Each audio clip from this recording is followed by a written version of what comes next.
चलो देखो, ठीक है। तो मैंने क्या बोला कि अगर 2 मोल ए के हों और 2 मोल बी के हों और 0 मोल सी के हैं और 0 मोल डी के हैं, ये बात समझ में आई। अब सुनना सुनना सुनना, शुरू में ए से बी से सी और डी बन रहा होगा, क्या सी डी शुरुआत से ही ए बी बनाने लगेगा? जब सी डी है ही नहीं भाई साहब तो बनाएगा क्या? पहले ए बी से सी डी बनेगा, उसके कुछ मोल होंगे, तब वो कंबाइन होके ए बी बनाना स्टार्ट होगा। तो सुनो, शुरू में ए बी के मोल ज्यादा है, नंबर ऑफ पार्टिकल ज्यादा है, तो शुरू में फॉरवर्ड रिएक्शन ज्यादा होगी, यानी ए बी मिलके सी डी ज्यादा तेज बनाएंगे, और बाद में और उसके बाद धीरे और शुरुआत में क्या होगी, जो सी डी से ए बी बनने का रेट होगा वो कम होगा, यानी बैकवर्ड रिएक्शन स्लो होगी। फिर धीरे धीरे ए बी के मोल्स घटते जाएंगे और सी डी के मोल बढ़ते जाएंगे, यानी फॉरवर्ड रिएक्शन होने की रेट धीरे धीरे कम होती जाएगी और बैकवर्ड रिएक्शन होने की रेट धीरे धीरे बढ़ती जाएगी। नहीं आया? तो एक टाइम ऐसा आएगा कि पहले शुरू में फॉरवर्ड रिएक्शन बहुत ज्यादा, बैकवर्ड रिएक्शन ना के बराबर, फिर धीरे धीरे बैकवर्ड रिएक्शन बढ़ती जाएगी, फॉरवर्ड रिएक्शन घटती जाएगी, बैकवर्ड रिएक्शन बढ़ती जाएगी, फॉरवर्ड रिएक्शन घटती जाएगी, बैकवर्ड रिएक्शन बढ़ती जाएगी, फॉरवर्ड रिएक्शन घटती जाएगी, और एक ऐसा टाइम आएगा जिस टाइम पे फॉरवर्ड रिएक्शन की रेट और बैकवर्ड रिएक्शन की रेट बराबर हो जाएगी। बात समझ में आई?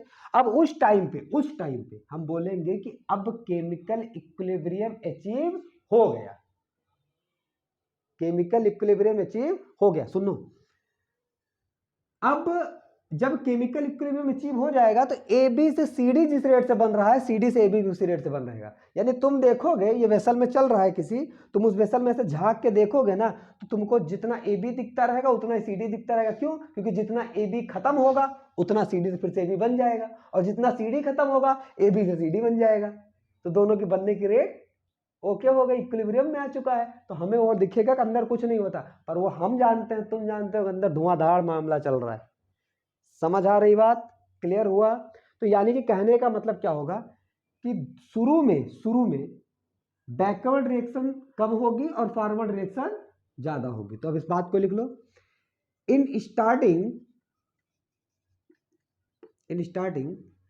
Backward reaction are very slow, मतलब बैकवर्ड रिएक्शन का मतलब बैकवर्ड रिएक्शन का रेट, ठीक है, आप ऐसे लिख लो, रेट ऑफ बैकवर्ड रिएक्शन, ठीक है, rate of backward reaction is very slow and rate of forward reaction is very high. शुरुआत में यही होगी ना, is very high, but as जैसे जैसे टाइम निकलता जाएगा, ठीक है ना, क्या होगा, बैकवर्ड रिएक्शन की रेट बढ़ती जाएगी और फॉरवर्ड रिएक्शन की रेट घटती जाएगी, ठीक है ना। तो क्या लिखोगे, as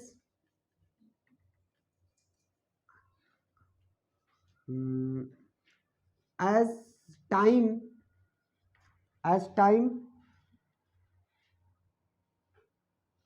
the rate of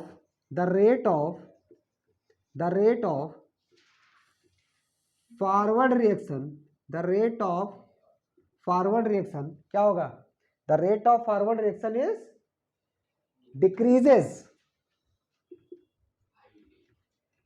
decreases and rate of backward reaction increases as time increases, जैसे जैसे रिएक्शन के टाइम बढ़ता जाएगा, रेट ऑफ फॉरवर्ड रिएक्शन क्या होगी, कम होती जाएगी, रेट ऑफ बैकवर्ड रिएक्शन बढ़ती जाएगी, ठीक है। ए पॉइंट इज कम या ए टाइम इज कम, ऐसे बोल सकते हो, ए time is come when rate of, सुनना, रेट ऑफ, बातें नहीं भाई, rate of forward reaction becomes equal to rate of rate of backward reaction, and at this time we can say that equilibrium is achieved, ठीक है ना। and at this time we can say equilibrium achieved, और हम बोल सकते हैं क्या हुआ, इक्विलिब्रियम अचीव हो गया। क्या हुआ, पहले रेट ऑफ रिएक्शन फॉरवर्ड बहुत हाई, बैकवर्ड बहुत लो, फिर बैकवर्ड उल्टा भी हो सकता है बैकवर्ड बहुत हाई हो, फॉरवर्ड बहुत कम हो, ठीक है ना, समझ रहे हो। फिर धीरे धीरे बैकवर्ड कम होते लगे, फॉरवर्ड बढ़ने लगे, और एक टाइम आएगा जब बैकवर्ड फॉरवर्ड बराबर हो जाएगा, क्या रेट, तो बैकवर्ड फॉरवर्ड का रेट बराबर हो जाएगा, और उस टाइम पे हम बोलेंगे कि केमिकल इक्विलिब्रियम अचीव हो गया, ठीक है ना। पर ये कब होगा, रिवर्सिबल रिएक्शन नहीं होगा। देखो ऐसी साइन, जैसे अपन जो ऐसी साइन बनाते हैं ये फॉरवर्ड रिएक्शन के लिए बेसिकली बनाते हैं, फॉरवर्ड रिएक्शंस के लिए, और जो इधर उल्टी साइन बनती है किसके लिए बनती है, बैकवर्ड रिएक्शंस के लिए बनती है। बात समझ में आई, फॉरवर्ड रिएक्शन और बैकवर्ड रिएक्शन के लिए हमारी ये चीजें बनती हैं। अब इनके कुछ एग्जाम्पल्स हैं, पहले नोट कर लो अगर इसमें कुछ नोट करना है तो, नोट डाउन है। अब बातें आगे करते हैं। नोट करना है नहीं, ठीक है चलो। अब इनके कुछ एग्जाम्पल की बातें करते हैं, ध्यान देना बेटा, कुछ एग्जाम्पल्स की बात करते हैं, ध्यान देना। जैसे वर्ल्ड फेमस रिएक्शन एग्जाम्पल में दे रहा हूं, किसकी एग्जाम्पल है, एग्जाम्पल किसकी है, इक्विलिब्रियम, अमोनिया का बनना, नाइट्रोजन हाइड्रोजन मिला के अमोनिया बनाते हैं, N2 + 2H2 गिव 2NH3, ठीक है ना, NH3। अब नाइट्रोजन और ये हाइड्रोजन क्या बनाते हैं, ठीक है ना, 2 2 जा 4 3 2 जा 6, हाँ 3H2, नाइट्रोजन और हाइड्रोजन मिला के क्या बनाते हैं, अमोनिया बनाते हैं।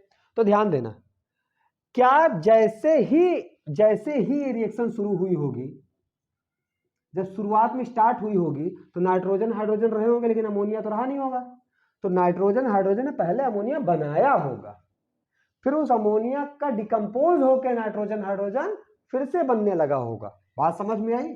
और फिर वही चला होगा पहले कि इसके मोल ज्यादा तो फॉरवर्ड रिएक्शन फास्ट, इसके मोल्स कम तो बैकवर्ड रिएक्शन स्लो, फिर रेट ऑफ फॉरवर्ड रिएक्शन क्या होगा, धीरे धीरे decreases, and rate of backward reaction is slowly increases, and at a point is come when forward reaction is equal to the rate of backward reaction, and that time we can say what, equilibrium achieved, very good, ठीक है, इतनी बातें समझ में आई। चलो एक तो ये तुम्हारी रिएक्शन है, एक तुम्हारी एक और वर्ल्ड फेमस रिएक्शन है, ये भी वर्ल्ड फेमस में ही शुमार होती है, क्या, सल्फर ट्राइऑक्साइड का बनना, SO2 + O2, ठीक है ना, तो SO2 से प्लस O2 गिव्स SO3, बात समझ में आई, SO2 + O2 gives SO3, clear है बातें यहाँ तक, ठीक है, 2SO2 होता है, बाकी वहाँ बैलेंस कर लेना, कोई दिक्कत नहीं, ठीक है ना।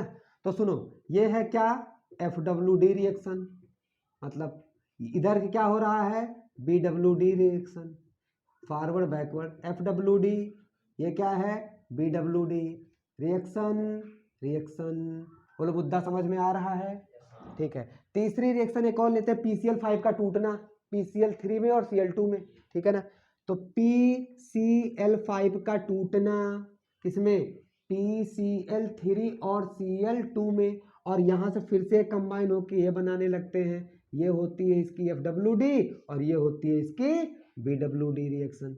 बोलो भैया समझ में आया, कुछ पल्ले पड़ने लगा कि क्या होता है ये रिएक्शन वगैरह, क्या होती है केमिकल इक्विलिब्रियम, कुछ समझ में आया। अच्छा, साथ में एक और रिएक्शन इसकी है, क्या है, चौथी रिएक्शन जो एग्जांपल है 2NO, हाँ क्या हुआ, चलो चौथी रिएक्शन क्या है, 2NO से N2O2 बनना, N2 + O2 बनना, और N2O2 से कंबाइन होकर फिर से क्या बन जाते हैं, 2NO बन जाते हैं, ये हो जाएगी फॉरवर्ड रिएक्शन। क्या ये नहीं लिखा था क्या, ये नहीं लिखा था क्या, ये हो जाएगी फॉरवर्ड रिएक्शन और ये हो जाएगी बैकवर्ड रिएक्शन। अब एक और जो एग्जांपल मिलता है तुम्हें जनरली, वो क्या मिलता है, HI का, ठीक है ना, H2I2 गिव्स HI, तो H2 plus I2 gives HI, और HI से फिर क्या बन जाता है, H2I2। ये हो जाएगा फॉरवर्ड रिएक्शन और ये हो जाएगा बैकवर्ड रिएक्शन। क्या ये बात समझ में आई? बोलो भाई, ये एग्जांपल किसके साथ, रिवर्सिबल रिएक्शन के हैं जिसमें कि इक्विलिब्रियम अचीव होता है। इक्विलिब्रियम तुरंत किसी चीज का अचीव नहीं होता, टाइम लगता है। टाइम मतलब अब ये नहीं कि 2-4 दिन लगते हैं, ठीक है। हाँ क्या बोल रहे हो?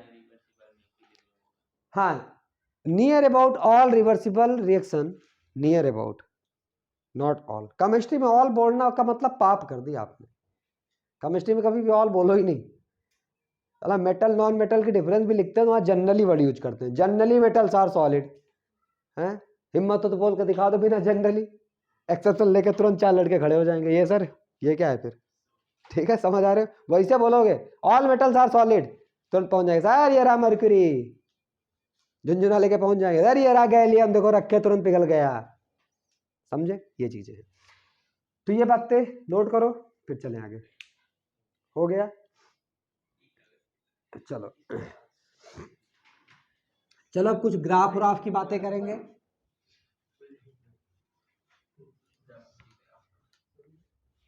चलो देखो ध्यान से, कुछ ग्राफ व्राफ की बातें करते हैं, ध्यान से सुनना। तो अभी तक हमने ये देख लिया, सुनना, क्यों बातें स्टार्ट हो जाती भाई,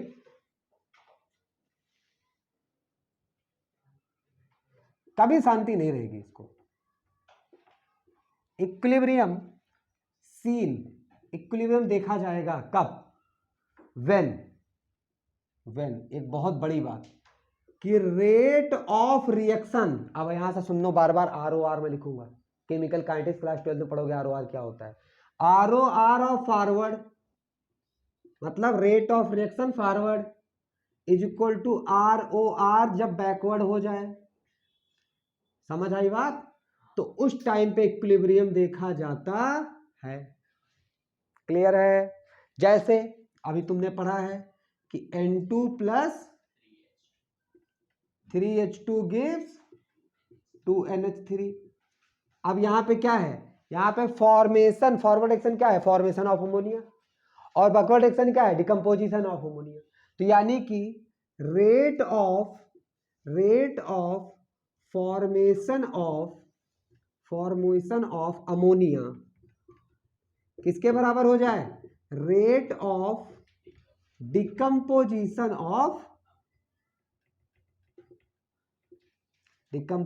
ऑफ अमोनिया। ये जब बराबर हो जाएगा तब हम बोलेंगे, एक्चुअल में बराबर हो ही जाता है, वो क्या जाए, ठीक है ना, तो हम बोलेंगे क्या है, केमिकल इक्विलिब्रियम में है ये चीज, ठीक है ना।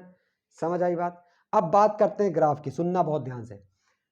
मान लो इस ग्राफ में मैंने इस एक्सिस पे ले लिया रेट ऑफ रिएक्शन, क्या ले लिया, ROR, रेट ऑफ रिएक्शन, और इस एक्सिस पे ले लिया मैंने टाइम T, ये T है मेरा, बोलो क्लियर है? अब सुनो, टाइम के साथ साथ फॉरवर्ड रिएक्शन की रेट घटती जाएगी और बैकवर्ड रिएक्शन की रेट बढ़ती जाएगी।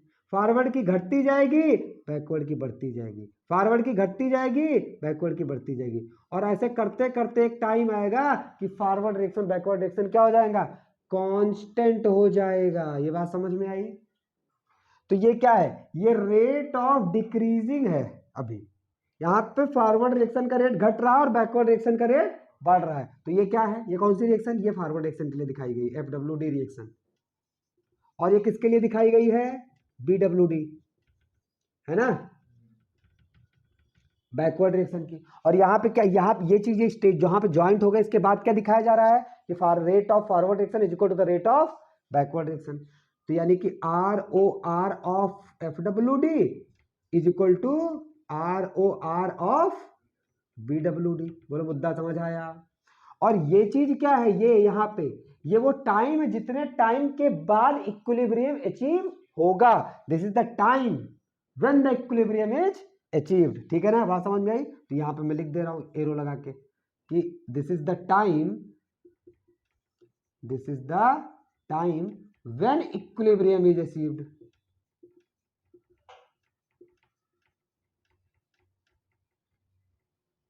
बात समझ में आई? ये वो टाइम है जब इक्विलिब्रियम अचीव होगा। मुद्दा समझ में आया? अब इसी के बीच में मान लो एक ग्राफ ऐसा बन जाए, concentration versus time, concentration versus time, समझ आए? तो अगर ऐसा ग्राफ बने, ध्यान से सुनना, तो यहां पे देखो क्या होगा। नाइट्रोजन की कंसंट्रेशन की बात करें या रिएक्टेंट की कंसंट्रेशन की, तो रिएक्टेंट का कंसंट्रेशन धीरे धीरे कम होता है और प्रोडक्ट का कंसंट्रेशन धीरे धीरे बढ़ता है, लेकिन एक टाइम आने के बाद कांस्टेंट हो जाएगा। भाई अब वहां के बाद नाइट्रोजन घटेगा नहीं, क्योंकि जितना वो घट रहा है उतना वो बना देगा। नहीं समझे? समझ गए? तो नाइट्रोजन का कंसंट्रेशन शुरुआत में घटेगा घटेगा घटेगा घटेगा और एक टाइम आएगा कि फिर कांस्टेंट हो जाएगा। ये नाइट्रोजन का कंसंट्रेशन हो गया। सिमिलरली हाइड्रोजन का कंसंट्रेशन भी क्या होगा, घटेगा घटेगा घटेगा घटेगा घटेगा और एक टाइम आएगा, तो हो सकता है टाइम अलग अलग हो, नहीं इसका टाइम अलग नहीं हो सकता, कंसंट्रेशन अलग अलग हो सकते हैं। हो सकता है देखो कि अमोनिया का कंसंट्रेशन क्या होगा, पहले बढ़ेगा बढ़ेगा बढ़ेगा बढ़ेगा, फिर एक टाइम आएगा कांस्टेंट हो जाएगा। समझ रहे हो? मतलब पहले अमोनिया बढ़ेगा ना, शुरू में जीरो रहा होगा, फिर अमोनिया बढ़ रहा है, फिर एक टाइम आएगा कांस्टेंट हो जाएगा, क्योंकि जिस टाइम पे केमिकल इक्विलिब्रियम अचीव हो जाएगा, बनने का रेट बिगड़ने का रेट दोनों बराबर हो जाएगा। Forward reaction equal to the backward reaction rate, तो उस टाइम पे क्या हो जाएगा, इक्विलिब्रियम अचीव हो जाएगा। बोलो समझ में आया कि नहीं आया? अब यहाँ पे ये चीज ध्यान रखनी है, मान लो ये H2 है और ये अमोनिया है, ठीक है ना। अपने को यहाँ पे ये ध्यान रखनी है कि रिएक्टेंट एंड प्रोडक्ट का ईच कंपोनेंट जो होगा after some times achieve a constant. जुड़े ये जरूरी नहीं है, दोनों का कंसंट्रेशन सेम हो जाए, यानी ये चीजें आपस में जुड़ जाए, मतलब सेम हो जाए कंसंट्रेशन दोनों का कंसंट्रेशन सेम हो जाए, ये बात जरूरी नहीं है, इसमें कांस्टेंट हो जाएगा ये बात जरूरी है। इसमें दोनों का रेट जरूरी होना तय था, नहीं तो इक्विलिब्रियम में अचीव नहीं होगा ना यार। Rate of forward action, rate of backward action दोनों जब सेम हो जाएंगे तब इक्विलिब्रियम होगी। यहाँ पे क्या इक्विलिब्रियम में दोनों के जो कंपोनेंट है वो बराबर, मतलब वो कांस्टेंट हो जाएंगे, ठीक है ना। मैं यहाँ लिख दे रहा हूँ, ठीक है ना, ईच, यहाँ पे लिख दे रहा हूँ, ठीक है, नोट कर लेना तुम। Each component of reactant and product, each component of reactant and product become constant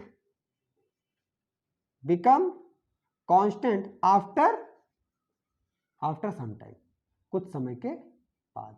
बोल भाई समझ में आया नहीं आया? बोलो। तो ये किसका है ग्राफ, ये है कंसंट्रेशन वर्सेस टाइम। और ये ग्राफ किसका है, ये rate of reaction ROR versus time का है। बोलो भाई मुद्दा समझ में आया या नहीं आया? ठीक है ना। अगर आ गया है तो ये बातें नोट करो, फिर आगे चलूं मैं।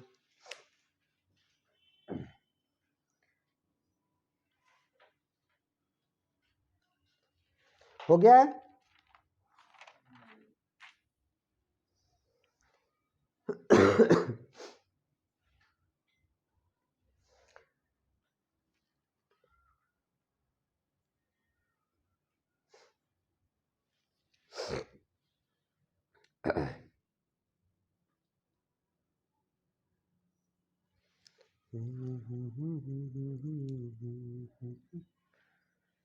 ला ला ला ला ला।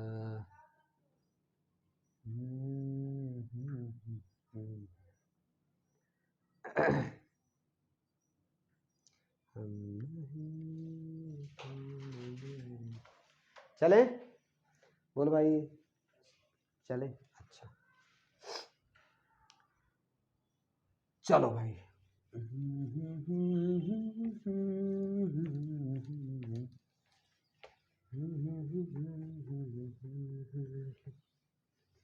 चलो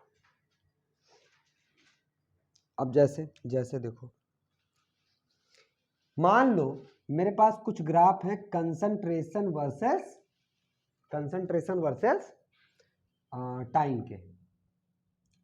तो मान लो एक ग्राफ ये है, ऊपर कंसंट्रेशन है और नीचे टाइम है t। यहाँ पे ऊपर कंसंट्रेशन है और नीचे क्या है, टाइम है। यहाँ पे क्या है, ऊपर कंसंट्रेशन है और नीचे क्या है, टाइम है। इतनी बातें समझ में आई। ऊपर कंसंट्रेशन नीचे टाइम, ऊपर कंसंट्रेशन नीचे टाइम, ऊपर कंसंट्रेशन नीचे टाइम। मान लो अमोनिया वाला ही मैं लेके चल रहा हूं या कोई भी लेके चल रहा हूं, सुनो, जो ग्राफ ऐसे गिरता हुआ जाएगा, पहले गिरेगा फिर कांस्टेंट होगा, वो रिएक्टेंट होगा, बताने की जरूरत, क्योंकि रिएक्टेंट का कंसंट्रेशन पहले गिरता है। और जो ग्राफ यूं आएगा पहले और फिर कांस्टेंट होगा, वो प्रोडक्ट होगा, बताने की जरूरत। क्यों? क्योंकि प्रोडक्ट पहले बढ़ता है फिर कांस्टेंट होता है। तो चलो सुनो, ये गया, ये कांस्टेंट हो गया, ठीक है ना, ये आया कांस्टेंट हो गया, और एक ये आया और कांस्टेंट हो गया।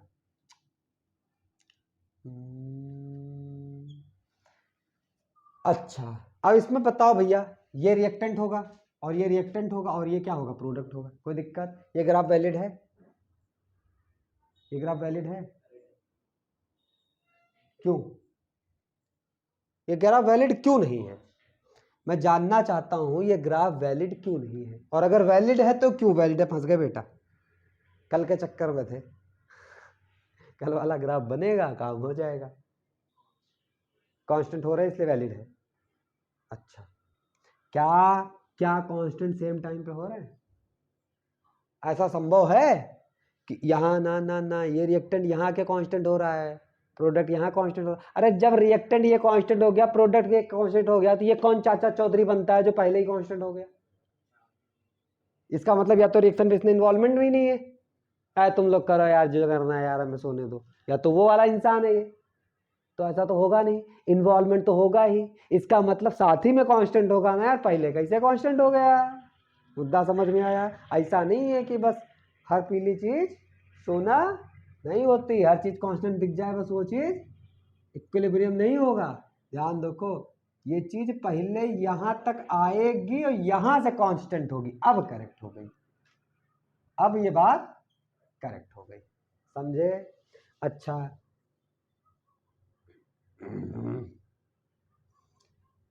ये बनाया, ये बनाया और ये बनाया, ये दोनों रिएक्टेंट और ये हो जाएगा प्रोडक्ट। बोलो समझ में आ गया?